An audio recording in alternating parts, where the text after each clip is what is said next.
Meu nome é Letícia Oliveira. Meu nome é Valquíria Alves. Nós somos alunas do curso de Letras e Literatura com habilitação em Língua Espanhola do Polo de Cáceres. Na aula de hoje, nós vamos falar sobre conceito de literatura. A história da literatura estuda os movimentos literários, artistas e obras de uma determinada era. Essas histórias são divididas em grandes movimentos denominados escolas literárias. Vale ressaltar que as obras literárias são de tempos primários, algumas são datadas de 2000 a.C. Conceito de literatura e escolas literárias. Escola literária, o movimento literário, é o conjunto de todos os acontecimentos históricos envolvendo a literatura, desde a invenção da escrita até os dias atuais. Nós vamos falar apenas das escolas literárias brasileiras, que são totalizadas por 11 escolas literárias, diferente da Europa, que se totaliza 14 escolas literárias. Na Europa, o primeiro movimento literário foi o trovadorismo. Porém, no Brasil, os primeiros sinais da literatura surgiu no quinhentismo. A literatura produzida nos primeiros anos do descobrimento do Brasil por volta do século XVI. Ela foi dividida em literatura de informação e de catequese, buscando assim as novas terras e também o processo de catequização dos povos indígenas. A obra mais conhecida é a Carta de Pero de Vaz de Caminha, em 1469, endereçada ao rei Dom Emanuel de 1500, expondo o novo território ao seu ver de suas primeiras impressões. O segundo movimento da literatura brasileira foi o Barroco. Ele originou-se na Itália, onde a Igreja Católica estava em profunda decadência devido às 95 teses publicadas por Martinho Lutero ocasionaram a Contra-Reforma. Já no Brasil, o Barroco teve início no século XVII, predominando no período colonial. Um dos grandes precursores do Barroco no Brasil foi os jesuítas, porque eles eram apoiados pela Igreja Católica.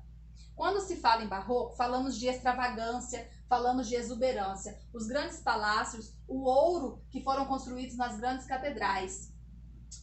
A literatura barroca, ela era escrita com muitas metáforas e usava-se muito o profano e o religioso, ou seja, a santidade e o pecado.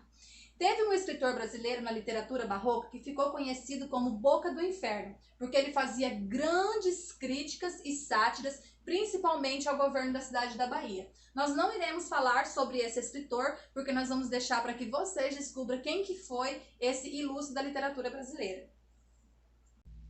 Prosseguindo, temos o arcadismo. Foi um movimento do século XVIII com características reformistas. Ela busca retirar dos meios poéticos todos os excessos do barroco e volta-se à exaltação da natureza e de tudo que lhe diz respeito. Os seus autores acreditavam que a arte era uma cópia da natureza, né? Os poemas árcades eram escritos segundo os seguintes preceitos latinos: cortar o inútil, que é, na verdade, a valorização de uma vida mais simples, né, e clara, sem exagero e buscando a paz em meio à natureza. Outro movimento bastante conhecido foi o romantismo. Surgiu nas últimas décadas do século XVIII e se estendeu por grande parte do século XIX na Europa. O romantismo no Brasil teve como marco inicial a publicação do poema de Gonçalves de Magalhães intitulado Suspiros Poéticos e Saudades. Na época, sabe-se que um grupo de jovens estudantes, sob disposição de Gonçalves de Magalhães e de Manuel de Araújo, fundou a Revista Brasiliense de Ciências, Letras e Artes, onde suas primeiras publicações intituladas com a seguinte frase: tudo pelo Brasil e para o Brasil.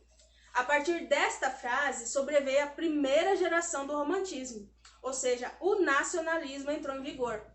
A decorrência desse movimento repartiu-se em 3 linhas: a já mencionada indianista, a valorização dos índios brasileiros e o sentimentalismo do nacionalismo. Realismo versus naturalismo. O realismo chega ao Brasil por meio da obra Memória Póstumas de Brás Cubas, em 1881, de Machado de Assis. Envolta a uma série de processos e andamentos como o abolicionismo e a proclamação da República, o realismo tem como características o homem no seu cotidiano. E na crítica social, com personagens e ambientes descritos de forma detalhada, ou seja, ele traz a realidade como ela é, ao invés de maquiar o amor como fazia o romantismo. Assim, por meio de uma linguagem simples e objetiva, as obras são ricas na descrição de detalhes, características que visam aproximar o leitor o mais possível da realidade. Seguindo neste mesmo contexto, surge o naturalismo, que veio para selar a página virada do romantismo. Foi nessa época que os nossos escritores passaram a enxergar na literatura um instrumento de denúncia social, e não apenas de um entretenimento para a classe média e para a elite brasileira. Muitas obras abordavam a questão da escravidão e a exploração da classe dominada pelo dominante.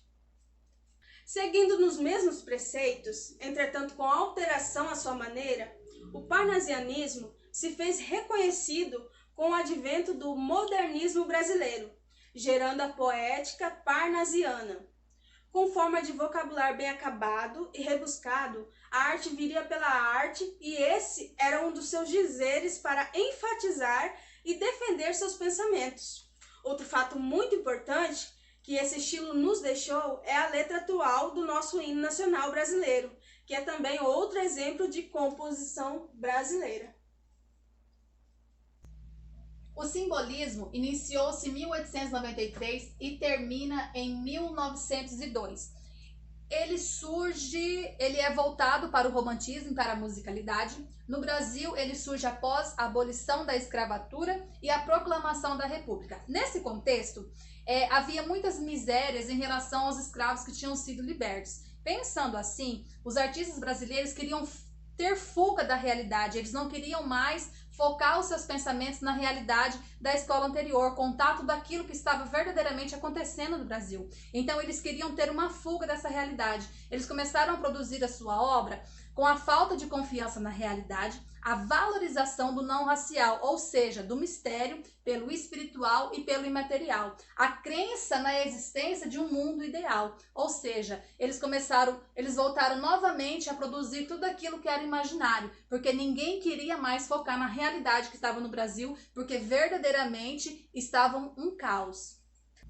Pré-modernismo. Como vocês já perceberam, as escolas literárias elas se alternam.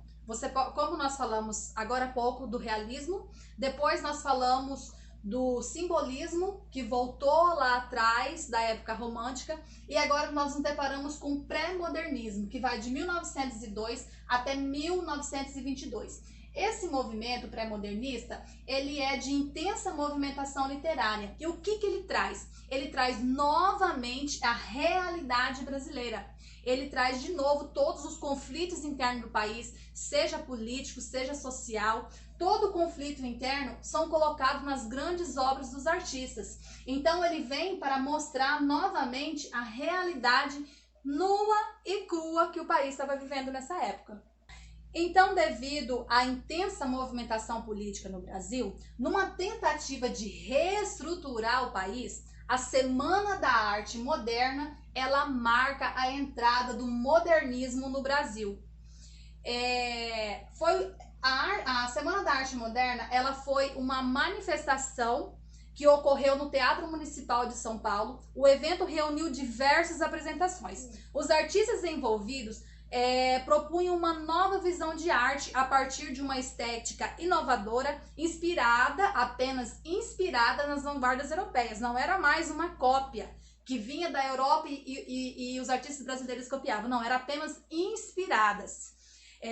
Sendo assim, na Semana da Arte Moderna ocasionou a inauguração do movimento modernista no Brasil. O adjetivo novo, a palavra novo, ela é marcada por todas essas manifestações. Ela propunha algo a ser recebido com grande curiosidade e muito interesse. Os poetas não teriam mais a necessidade de seguir todas aquelas tendências europeias, entendeu? Então eles queriam apenas a liberdade para poder escrever aquilo que eles gostariam de escrever, uma cultura verdadeiramente nacional, uma literatura verdadeiramente brasileira.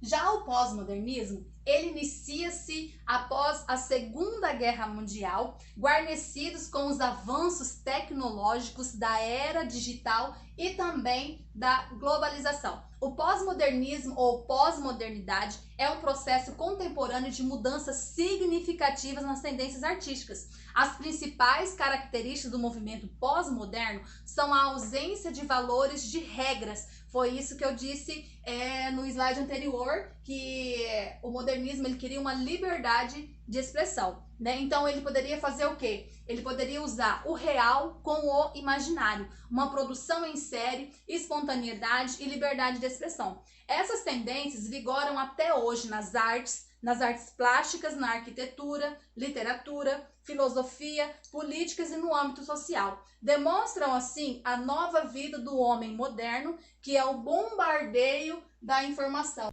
Para concluir, dado o que já foi visto a respeito das escolas literárias e seu respectivo percurso até os dias atuais pelo Brasil, queremos que vocês pesquisem sobre a vida e obra dos autores de algumas dessas escolas literárias. Escreva sobre elas.